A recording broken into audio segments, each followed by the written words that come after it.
Everyone, আমি ইন্দিরা আবারও চলে এসেছি নতুন একটা ব্লগ নিয়ে। তো তোমরা সবাই কেমন আছো? আমি কিন্তু বেশ ভালো আছি। তো চলো ব্লগটা স্টার্ট করা যাক। আজ আমাদের উঠতে কিন্তু বেশ বেলা হয়ে গেছে। লাট সাহেবের বেটি থেকে লাট সাহেবের বউ হয়ে গেছি যে এত বেলা করে ঘুমাচ্ছি। আরে সেটা শুধু সম্ভব শনি আর রোববার ছুটির দিন থাকে বলে, অন্য দিন তো প্রায় 6:30তে উঠতে হয়, 6টা 6:30টার মধ্যে। তো এই শনি রোববার বা কোনো ছুটির দিনগুলোতে একটু দেরি করে ঘুম থেকে উঠি, কারণ সে আমাদের খেতে তো অনেক দেরি হয়, সেজন্য আমাদের ঘুম থেকে আজ দেরি হয়ে গেছে। এদিকে আমার সাথেই কিন্তু রিকু উঠে গেছে আজকে। ও উঠে কিন্তু ক্যামেরা দেখি ও আমাকে কিন্তু টাটা বলছে। যাই হোক, ওর বাবাকে কিছু একটা দেখানোর জন্য ও ডাকছিল। তো এইদিকে কিন্তু আমরা সবাই এখন উঠে পড়েছি। তো চলো ফ্রেশ হয়ে নেওয়া যাক। তো এদিকে আমি ফ্রেশ হয়ে নিয়েছি। আয়নাতে প্লাস ক্যামেরাতে দুটোতেই দেখে আমার নিজেকেই ভয় পাচ্ছে, কারণ এত ঘুমিয়েছি যে চোখ মুখ সব ফুলে গেছে। তো উঠেছি কটায় জানো? একদম 9টায়, মানে ওই আর কি পাক্কা 9টা এরকম বলতে গেলে। তো উঠে পরেই দেখছি চারিদিক এত রোদ, মনে হয় বেলা 12টার সময় ঘুম থেকে উঠছি। তো যাই হোক, কিছু করার নেই। এই শনি রোববার মানে এই ছুটির দিনগুলোতে একটু ঘুমাই, তারপরে রাতে রিকু এত জ্বালায়, তো সেজন্য একটু ভালো শান্তিতে ভাবে ঘুম হয়। দেখছো বাইরে এত রোদ, আর আমার তো বেশ ভাল লাগছে মানে এতক্ষণ অবধি ঘুমিয়ে। তো এদিকে এখন আমি তো ফ্রেশ হয়ে নিচ্ছে, তাই আমি ভাবলাম যে চাটা এদিকে গরম করি। আর আমরা যখনই উঠি না কেন, মামনি আমাদের সাথে আরেকবার করে চা খাই। তো ওই 3জনের মতো চা আবার রেখে দেয় মামনি, মানে আর কি সবাই খেয়ে নেয় আর কি। তো তারপরে সবাই বলতে ওই লজের 2জন স্টাফ খায়, আর এদিকে মামনি বাবা একসাথে খায়। আর আমরা যখন উঠি তখন আমরা 3জন খাই, আমি, অমিত, মামনি। আর যখন অমিতের স্কুল থাকে তখন আমরা সবাই মিলে একসাথে বসেই চা খাই। তো যাই হোক, এখন আমরা চা খেয়ে নিচ্ছি গরম গরম বিস্কিটের সাথে। এদিকে কিন্তু রিকু দুষ্টুমি শুরু হতো, যতক্ষণ ঘুমাবে ততক্ষণ ঠিক আছে, আর ঘুম থেকে উঠে গেলেই ব্যাস। ও তো সকাল সকাল এখন পটি হয়ে গেছে।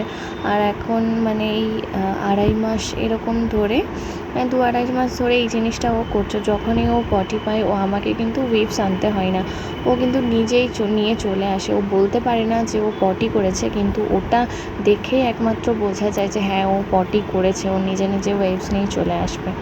তো যখন আমি চাটা গরম করছিলাম, তো তখন রিকুর খাবারটা আমি করে রেখে দিয়েছিলাম। তো এখন আমি রিকুকে খাইয়ে দিচ্ছি। আর খাওয়াতে তো 1/2 ঘন্টা সময় লাগে। এমনিতে যখন আমি খাওয়ানো বসেছিলাম তখন বাবা মাকে ভিডিও কল করেছিলাম, তো তখন অর্ধেকটা খাওয়ানো হয়েছে। তারপরে ফোন কেটে দেওয়ার পর ব্যাস, ও আর খাবে না। যতক্ষণ আর কি ভিডিও কলে দেখলো ততক্ষণ মারাও সেটা এটা ওটা হ্যানা ত্যানা দেখায়, সে খায় ওরকম করেই ব্যাস। তারপরে ওকে ফোন দিতে হবে, নাহলে অন্য কিছু একটা কিছু করতে হবে ওকে, তবেও খাবে, তাছাড়াও কিছুতেই খাবে না। এই যে বলেছি বলে রাগ করে শুয়ে আছে। আর এটা একটা জেদ, ও এখন এটা বোতলটা নিয়েছে, ওই পাইপটা ওকে নাকি খুলে দিতে হবে। তো এটা আমি খুলবো কীভাবে? হ্যাঁ আপনারাই বলুন তো, এটা আমি খুলবো কীভাবে? হ্যাঁ, এটা কি খোলা সম্ভব? মানে আজব আজব জিনিস করে। তো আরেকটা মজার বিষয় যেটা, হঠাৎ করে আমি রিকুকে খাওয়াচ্ছি, এদিকে অমিত তখন ভিডিও অন করে আমাকে বলছে একটা জিনিস দেখে যাও, জিনিস দেখে যাও। আমি বলছি কী? এ দেখো ভোলা কি এনেছে, মানে ভোলা বলতে আমাদের লজের একজন স্টাফ। তো সে আর কি ওদের গ্রামের বাড়ি থেকে মানে কাঁকড়া ধরে এনেছে। ও আসলে ছিল না, বাড়ি গেছিলো। তো এই 4-4টে কাঁকড়া ধরে এনেছে, অনেকটাই বড় বড় ছিল, দেখে তো আমার বেশ ভয়ই লাগছিল যে। আর মামনি যেই প্যাকেটটা খুলেছে সঙ্গে সঙ্গে সব এবার কাঁকড়াগুলো মানে নিচে নামতে লেগেছে, এবার পড়ে যাচ্ছে। এবার কেউ তো ধরতে পারছে না, তখন ভোলা ছিল, ভোলাকে বলছিল ধরার জন্য। ও বলছে আমি তো ভয় পাই, ধরতে পারি না, কিন্তু তাও আমি চেষ্টা করছি। তো ওই যাই হোক ধরছিল, ও যদি না থাকতো আমরা যে কী করতাম। আর একটা তো মানে ফ্রিজের তলে চলে গেছিলো, ওকে তো খুঁজেই পাওয়া যাচ্ছিল না, অনেক কষ্টে তাকে ওকে পার করেছে। এখন এগুলোকে বালতিতে রেখেছে। প্রথমে যদি চিকচিকি খুলে যদি বালতিতে রাখা হতো তাহলে এদিক ওদিক যেত না। তো এখন যখন 3টেকেই পেয়েছে, আরেকটা কিন্তু এখনও মানে ফ্রিজের তলেই আছে। আর এইদিকে যে একটা মাছ, মানে 2টো মাছ ধরেছিল, একটা ওই শিঙি মাছ আর এটা একটা কই মাছ। তো শিঙি মাছ মামনি বলছে আমি তো এই মানে কাটতে পারবো না, তো এটা তো মানে কাঁটা বেঁধে দেয় না কি বলে, যাই হোক। তা আমি এদিকে তখন ভোলাকে বললাম যে তুমি একবার হাতে করে দেখাও দেখি সামনেরটা কীরকম লাগছে। তো হাতে কীরকম করে ধরেছে দেখো, আমার তো দেখেই ভয় লাগছে। তো এদিকে রিকু তো দেখেও খুব মজা পাচ্ছিলো, তো দেখেনি এই সামনাসামনি কোনো দিন। তো দেখে এটা বেশ ভালোই লাগছিলো। তো যাই হোক, আর এদিকে কিন্তু কই মাছটা দেখো কেমন করে লাফাচ্ছিলো, ভেতরে ও জান দুক দুক করছিলো যে এই হয়তো আমাকে মেরে ফেলবে। তো তারপরে এদিকে মামনি স্নান করতে গেছিলো, তখন আমি আর অমিত খেতে বসে গেছিলাম, কারণ অমিতকে খেয়ে নিচে যেতে হবে, কারণ দেরি হয়ে যায়, সেই জন্য অমিত খেতে বসে যায়। আর সেই জন্য অমিতকে মুড়ি বেড়ে দিই, তো সেই জন্য আমিও খেয়ে নিচ্ছিলাম। এদিকে আমার হাতে কেটে গেছিলো, মুড়ি মাখাতে পারছিলাম না, তো সেই জন্য অমিত আমাকে মুড়ি মাখিয়ে দিচ্ছিলো। তো ওই নিজে সবারই জন্য চপ আনবে, ওর জন্য দুটো আনবে, কিন্তু সেই আমাকেই আবার মানে অর্ধেকটা খেতে হবে। তো যাই হোক, তো এদিকে আমার খাওয়া দাওয়া সব হয়ে গেছিলো। তারপরে রিকুকে নিয়ে ও এখন নিচে চলে গেল। অমিত বাড়িতে থাকলে অমিতের এটা ডিউটি যে ও যতক্ষণ বাড়িতে থাকবে, যতক্ষণ নিচে যাবে, ততক্ষণ রিকুকে আর কি নিচে নিয়ে যেতে হবে। তো এদিকে আমি আজকে অনেক কাচাকুচি করে নিয়েছি, আজকে অনেক কাচাকুচি হয়ে গেছে, আমরা রোদটাও ভালো দিয়েছে। তো আজকে অমিতের ছুটি আছে, সেজন্য ভাবলাম যে আজকে এগুলো কেচে নিই, কারণ মানে অমিতের ছুটি না থাকলে না খুব অসুবিধা হয় রিকুকে নিয়ে কাজ মানে সব কিছু কাজ করতে। তাই ভাবলাম আজকে সব কিছু করে নিই। তো আজকে একদম সেই বিছানার চাদর কালী পুজোর সময় পাল্টেছিলাম, তারপরে আর আমি তো ছিলাম না, আমি যখন শিউরি গেছিলাম তার আগেই আমি কাপড় মানে বেডশিট চেঞ্জ করে গেছিলাম, তো তারপরে আর করা হয়নি। তারপরে এসে দেখলাম ছুটি আছে যেহেতু অমিতের, তো সেই জন্য আমি বললাম যে আজকে আমি করে দেবো। আজকাল আছে তো আমি বললাম আজকেই করে নিই, কালকে আবার তখন মাংস টাংস রান্না হবে, অসুবিধা হবে, তো সেই জন্য আজকেই সময় পেলাম। রোদটাও ভালো দিচ্ছে, বেশ ভালো লাগছে, এত হাওয়া দিচ্ছে, যদি গ্রীষ্মকালে এরকম হাওয়া দিচ্ছে তাহলে ভালো লাগতো। যাই হোক, বেশ ভালো লাগছে, খুবই হাওয়া, আমাদের এদিকটাতে খুবই হাওয়া। আমাদের এই সাইডের সেজন্য হাওয়াটা পায়, আর আমাদের গ্রামের দিকে তো সেরকম হাওয়াটা ঢোকে না। হাওয়া বেশ ভালো লাগছে আজকে, চারিদিকটা সবুজ, কি সুন্দর লাগে তাই না? আমার তো বেশ ভালো লাগে, কিন্তু রাত হলেই কেমন ভয়ানক ভয়ানক হয়ে যায় ব্যাপারটা।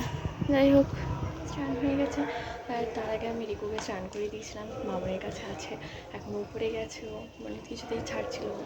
আর দিকে আমার এখন স্নান হয়ে গেছে, আমি এখন কাপড়গুলো ওখানে মেলে দিয়ে আসি, আর যেগুলো শুকিয়েছে সেগুলো নিয়ে চলে আসি, তারপর তোমাদের সাথে দেখা হচ্ছে। তো এইদিকে আমি ছাদ থেকে কাপড় তুলে নিয়ে চলে এসেছি, মানে সবই বলতে গেলে শুকিয়ে গেছে, যেগুলো আর কি খুব মোটা কাপড়ের এগুলো ছিল, তো সেগুলো এখন ওপরে রাখা আছে। তো আমি স্নান করার পর যেগুলো আবার দিয়ে এসেছিলাম, কাচাকুচি ছিল সেগুলো দিয়ে এসেছিলাম, তো সেগুলো আছে, আবার যখন পরে এগুলো শুকিয়ে যাবে ভাত টাত খাওয়ার পর আবার তখন নিয়ে চলে আসবো। আর এখন রিকুরগুলো ওইগুলো সব আলাদা করে রাখছি, রিকুর যেগুলো কিছু মানে ভরা ছিল আর কি শীতকালের জন্য, তো সেগুলো আবার নতুন করে আর কি কেচে নিচ্ছিলাম, মানে কেচে পরানোটাই আর কি সব থেকে ভালো। এখনকার ওয়েদার মানে ঠিকমতো বুঝতেই পারছি না, সকালবেলায় এত ঠান্ডা লাগছে, আবার এই দুপুরবেলাতে এত গরম লাগছে, আবার মিডিলটাতে যখন আবার দুপুর থেকে ঘুম থেকে উঠছি তখন আবার একটা হালকা ঠান্ডা, রাত্রেবেলাতে আরও ঠান্ডা, মানে ওয়েদার বোঝা সত্যিই খুব মুশকিল। তো যাই হোক, আমি এগুলো আগে করে ভাঁজ করে রেখে দিচ্ছি।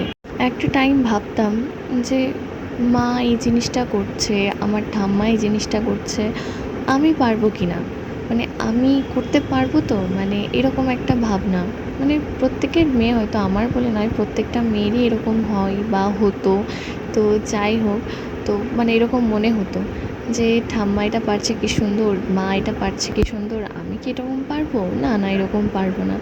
কিন্তু পরিস্থিতিতে তোমাকে এত সুন্দরভাবে শিখিয়ে দেবে, তখন মনে হবে তুমি হয়তো জিনিসটা জানোও না, তখন মনে হবে না না আমি পারবো, এরকম একটা ব্যাপার তোমার মনে চলে আসবে। এইদিকে রিকু তো ব্যস্ত হয়ে গেছে খাবার জন্য, ওর অনেকটাই খিদে পেয়ে গেছে, আমার অনেকটা দেরি হয়ে গেছিলো। তো এদিকে আমি ওর জন্য ভাত, কচু সিদ্ধ, এদিকে কালো কলাইয়ের ডাল আর মাছ নিয়েছিলাম। ও কালো কলাইয়ের ডাল দিয়ে কচু দিয়ে খেতে খুব ভালোবাসে, তো আমার হাতে কেটে গেছিলো, খাওয়াতে অসুবিধা হচ্ছিলো, কিন্তু কি আর করা যাবে, মা যখন হয়েছে তো খাওয়াতে হবে, যতই কষ্ট হোক না কেন। তো রিকু এখন শিঙি মাছ এই প্রথমবার খাবে, তো আমার হাতে লেগে আছে বলে অমিত বলে আমি বেছে দিচ্ছি।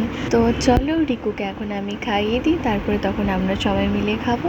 আজ এই পর্যন্ত, আবারও দেখা হবে নতুন কোনো ব্লগ নিয়ে, ততক্ষণের জন্য ভালো থাকবেন, সুস্থ থাকবেন আর সাবধানে থাকবেন।